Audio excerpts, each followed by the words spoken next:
السلام علیکم ناظرین، تربیت کے ساتھ بہتر ماحول بھی بہت ضروری ہے۔ وزیر کی جان پہ بنی ہوئی تھی، فقیر بات ہی نہیں سن رہا تھا۔ آخر طویل منت سماجات کے بعد فقیر نے سر اٹھایا۔ ہاں بولو، کیا کہنا ہے؟ وزیر نے ہاتھ جوڑے اور بتانا شروع کیا۔ 1 مہینہ پہلے میرے بادشاہ سلامت نے اچانک دربار میں ایک سوال اچھالا کہ کامیاب کردار کے لیے تربیت زیادہ کارآمد ہے یا ماحول؟ میرے ایک اہم منصب وزیر نے جٹ کہا کہ عالیجا تربیت، جبکہ میں نے کہا جناب ماحول تربیت پر فوقیت رکھتا ہے۔ بادشاہ سلامت نے ہماری طرف روانیت سے دیکھا اور فرمایا، تم دونوں کو اپنا اپنا جواب علمی طور پر ثابت کرنا ہوگا۔ جو ثابت نہ کر سکا اس کا سر قلم کر دیا جائے گا، اور اس کے لیے ہمیں 1 ماہ کی مہلت دے دی۔ ہم دونوں اپنے جواب کی عملی تعمیر تلاشنے میں لگ گئے۔ میں سوچ کے پاگل ہونے کے قریب تھا، مگر کچھ سمجھ میں نہیں آ رہا تھا کہ 24 دن بعد اچانک میرے ہم منصب وزیر نے میری موت کے پیوانے پر دستخط کرتے ہوئے دربار میں اپنے جواب کو عملی طور پر ثابت کرنے کی اجازت چاہی۔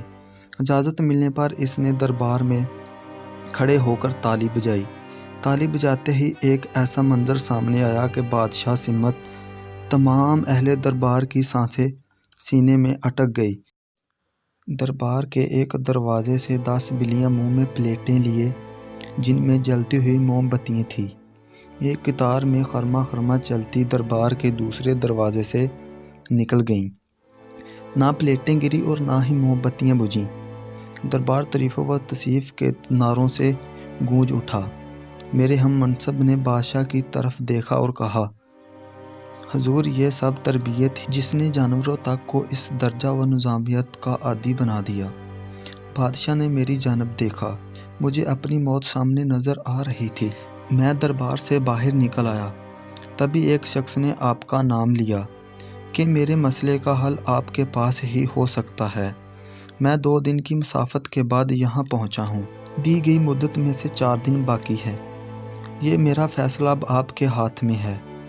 فقیر نے سر جھکایا اور آہستہ سے بولا، واپس جاؤ اور بادشاہ سے کہو کہ 30ویں دن تم برے دربار میں ماحول کی افادیت ثابت کرو گے، مگر میں تو یہ کبھی نہ کر سکوں گا۔ وزیر نے لاچارگی سے کہا، آخری دن میں خود دربار میں آؤں گا۔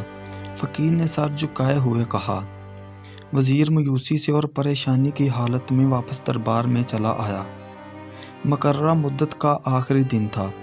دربار کچا کچ بھرا ہوا تھا۔ وزیر کا دل زور زور سے دھڑک رہا تھا۔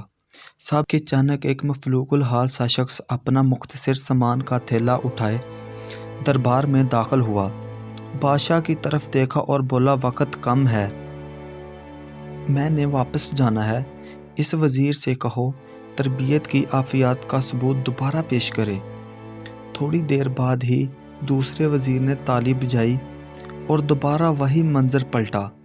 دربار کے دروازے سے 10 بلیاں اسی کیفیت میں چلتی ہوئی سامنے والے دروازے کی طرف بڑھنے لگیں۔ سانس روکے یہ منظر دیکھ رہا تھا۔ وزیر نے امید بھری نگاہوں سے فقیر کی طرف دیکھا۔ جب بلیاں عین دربار کے درمیان پہنچی تو فقیر آگے بڑھا اور ان کے درمیان جا کے اپنا تھیلا پلٹ دیا۔ تھیلے میں سے موٹے تازے چوہے نکلے اور دربار میں ادھر ادھر بھاگنے لگے۔ بلیوں کی نظر جیسے ہی چوہوں پر پڑی، انہوں نے منہ کھول دیے۔ پلیٹیں اور موم بتیاں دربار میں بکھر گئیں۔ ہر طرف بھاگ دوڑ مچ گئی۔ بلیاں چوہوں کے پیچھے لوگوں کی جھولیوں میں گھسنے لگیں۔ لوگ کرسیوں پر اچھلنے لگے۔ دربار کا سارا نظام درم برم ہو گیا۔ فقیر نے بادشاہ کی طرف دیکھا، بولا، آپ کسی جنس کی جیسی بھی اچھی تربیت کر لیں، اگر اس کے ساتھ اسے اچھا ماحول فراہم نہیں کریں گے تو تربیت کہیں نہ کہیں اپنا اثر کھو دے گی۔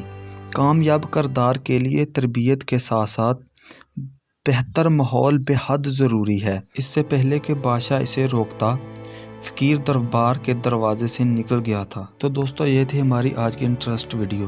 اچھی لگی ہو تو لائک ضرور کر دیں اور ساتھ ہی ہمارے چینل کو سبسکرائب کر لیں تاکہ ہماری آنے والی نئی ویڈیو آپ تک پہنچ سکے۔